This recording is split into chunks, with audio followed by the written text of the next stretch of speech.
नमस्कार दोस्तों। आज हम इतिहास की उस महान गाथा को जानेंगे जिसने भारत को एकजुट किया और विश्व इतिहास में अपनी अमिट छाप छोड़ी। मौर्य साम्राज्य। यह वह साम्राज्य था जिसने न केवल विशाल भूभाग पर शासन किया बल्कि प्रशासन, राजनीति, धर्म और संस्कृति में भी क्रांतिकारी बदलाव लाए। तो चलिए इस महान साम्राज्य के उदय, शासकों, उनकी नीतियों और विरासत की कहानी को विस्तार से जानते हैं। कलिंग युद्ध के बाद अशोक ने अपने शासन का उद्देश्य बदल दिया। अब वह विजय नहीं बल्कि धर्म की विजय चाहता था। लेकिन इसका अर्थ यह नहीं था कि प्रशासन कमजोर हो गया, बल्कि अशोक ने अपने शासन को और भी संगठित और प्रभावी बना दिया। प्रशासनिक सुधारों में शामिल थे धम्ममहामात्र की नियुक्ति, जो जनता को धर्म की शिक्षा देते थे।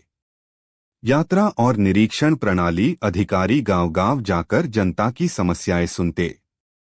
गुप्तचर व्यवस्था, राजा को हर गतिविधि की जानकारी मिलती।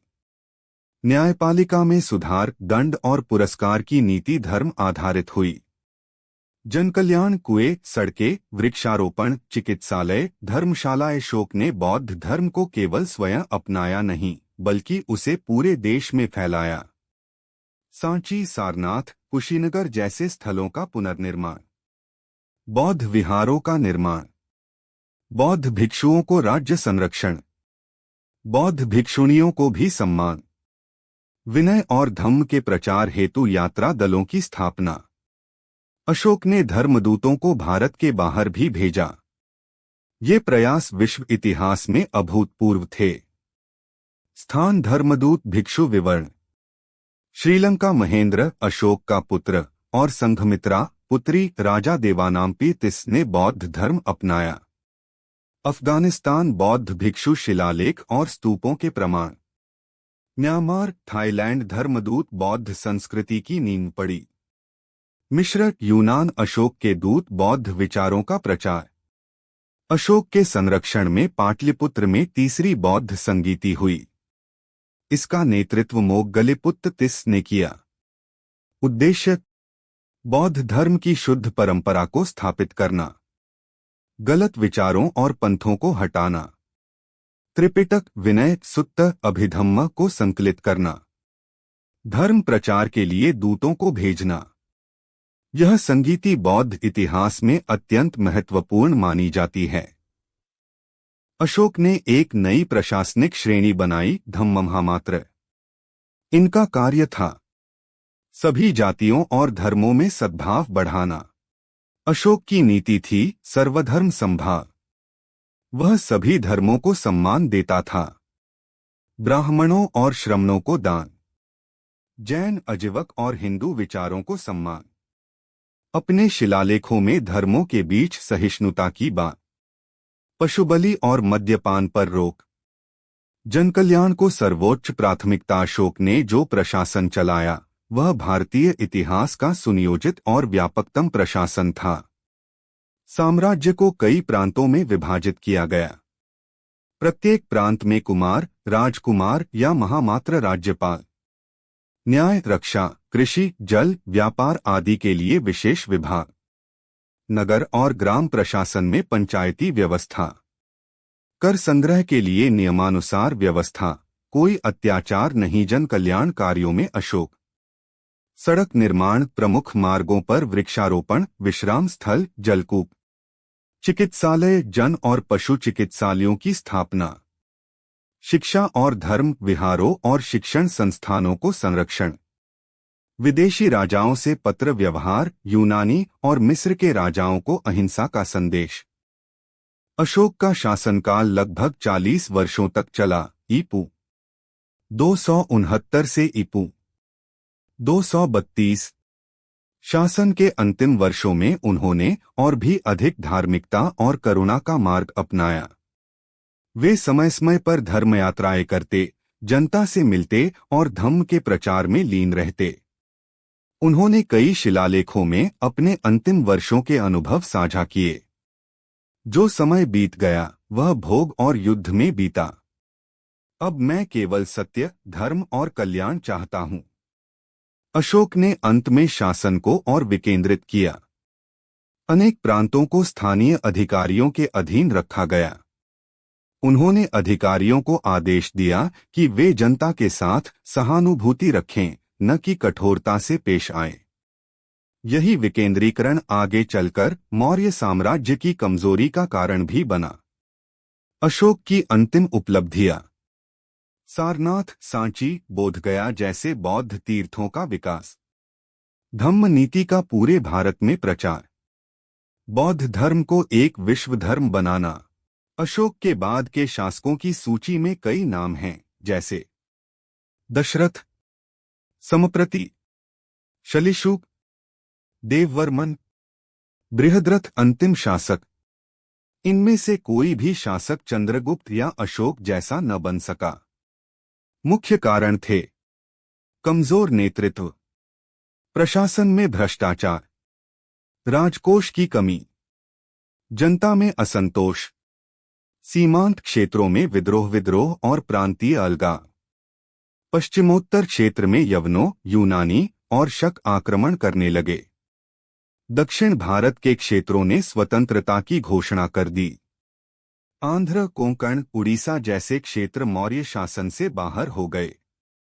स्थानीय गवर्नरों ने स्वशासन की मांग की। पू 232 से ईपू 185 तक लगभग 47 वर्षों में मौर्य साम्राज्य धीरे धीरे बिखरता चला गया।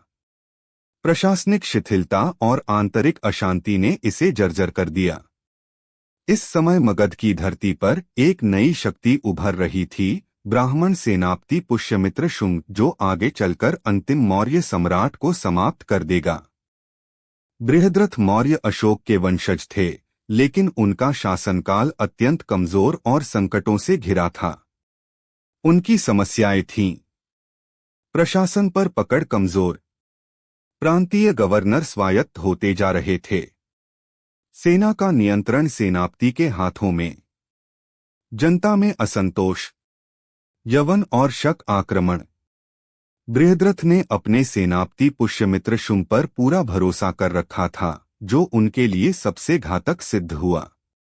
पुष्यमित्र शुंग मौर्य सेना का प्रमुख सेनापति था। वह एक ब्राह्मण था और बौद्ध प्रभाव से असंतुष्ट था। उसने मौर्य शासन की कमजोरी का लाभ उठाया। ईपू 185 में एक राजकीय सैन्य परेड के दौरान उसने योजना बनाई। जब बृहद्रथ सेना का निरीक्षण कर रहे थे, उसी समय पुष्यमित्र ने उन्हें धोखे से मार दिया। इसके बाद उसने स्वयं को सम्राट घोषित कर दिया और शुंग वंश की स्थापना की। बृहद्रथ की हत्या के साथ ही लगभग 137 वर्षों तक चला मौर्य साम्राज्य समाप्त हो गया। चंद्रगुप्त मौर्य ने जो साम्राज्य खड़ा किया था, बिंदुसार ने जो संतुलित रखा, अशोक ने जो धर्म और शांति से सजाया, वह अब इतिहास का हिस्सा बन चुका था। पुष्यमित्र शुंग ने मगध पर शासन करना शुरू किया। उसने बौद्ध धर्म का दमन किया, वैदिक परंपराओं को पुनः प्रतिष्ठित किया, अश्वमेध यज्ञ करवाया, क्षत्रिय शासन को ब्राह्मणों के हाथ में लाया। शुंग वंश ने मौर्य शासन की संरचना को कई क्षेत्रों में बदल दिया। हालांकि मौर्य साम्राज्य समाप्त हो गया, लेकिन इसकी विरासत अमर रही। राजनीतिक एकता: पहली बार भारत एक केंद्रित शक्ति के अधीन आया। प्रशासनिक ढांचा, जिसकी प्रेरणा आगे गुप्त और मुगल शासन ने भी ली। बौद्ध धर्म का प्रसार, जो आगे एशिया के कई देशों में फैला। धर्म आधारित शासन: अशोक द्वारा शुरू की गई नीति का अनुसरण हुआ। सामाजिक सुधार: अहिंसा, स्त्रियों का सम्मान, दया, सहिष्णुता। कला और स्थापत्य: स्तूप, शिलालेख, स्तंभ आज भी मौर्य महानता के प्रतीक हैं। भारत पर प्रभाव: आर्थिक संगठन, सिक्कों की प्रणाली, व्यापार मार्गों का विकास। कला और वास्तुशिल्प: सांची स्तूप, अशोक स्तंभ, लाइन कैपिटल, अब भारत का राजचिह्न। विदेश नीति: शांतिपूर्ण सहअस्तित्व का आदर्श।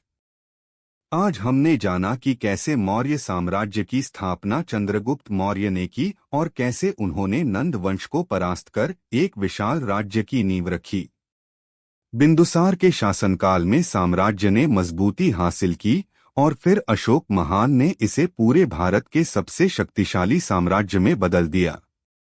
अशोक ने कलिंग युद्ध के बाद अहिंसा और बौद्ध धर्म को अपनाकर न केवल शासन किया बल्कि सामाजिक और धार्मिक सुधार भी किए। मौर्य साम्राज्य की प्रशासनिक व्यवस्था, न्याय प्रणाली, कला, स्थापत्य और साहित्य ने भारतीय सभ्यता को गहरा प्रभाव दिया। अंत में साम्राज्य के पतन के बाद भी इसकी विरासत और प्रभाव सदियों तक बना रहा।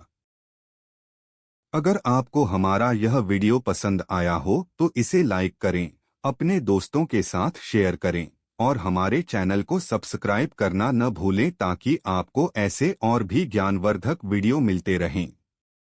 आपके सुझाव और सवाल कमेंट में जरूर लिखें, हम आपके हर सवाल का जवाब देने की कोशिश करेंगे। धन्यवाद और जुड़े रहिए हमारे साथ इतिहास की इस रोमांचक यात्रा में।